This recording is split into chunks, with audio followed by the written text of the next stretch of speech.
धुळे शहरात बनावट दारू निर्मिती विरोधात उत्पादन शुल्क विभागाने मोठी कारवाई करत अवैध व्यवसायांचे धाबे दणाणले आहेत.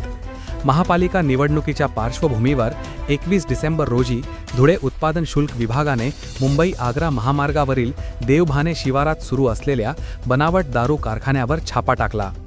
ॲग्रो टेक्नर्स नावाच्या शेडमध्ये देशी व विदेशी मद्याची बेकायदेशीर निर्मिती सुरू असल्याची गोपनीय माहिती मिळाल्यानंतर विभागाच्या पथकाने ही कारवाई केली. छाप्यात मोठ्या प्रमाणावर देशी व विदेशी मद्यसाठा, मद्यनिर्मितीचे साहित्य तसेच वाहने असा एकूण 30,60,000 रुपयांचा मुद्देमाल जप्त करण्यात आला आहे. या कारवाईत प्रफुल्ल भोई या आरोपीला अटक करण्यात आली असून त्याच्याविरुद्ध उत्पादन शुल्क कायद्यानुसार गुन्हा दाखल करण्यात आला आहे. सदर कारवाई अधीक्षक स्वाती काकडे यांच्या मार्गदर्शनाखाली करण्यात आली. निवडणुकीच्या काळात बेकायदेशीर दारू विक्रीला आळा घालण्यासाठी उत्पादन शुल्क विभागाने कंबर कसल्याचे या कारवाईतून स्पष्ट झाले आहे.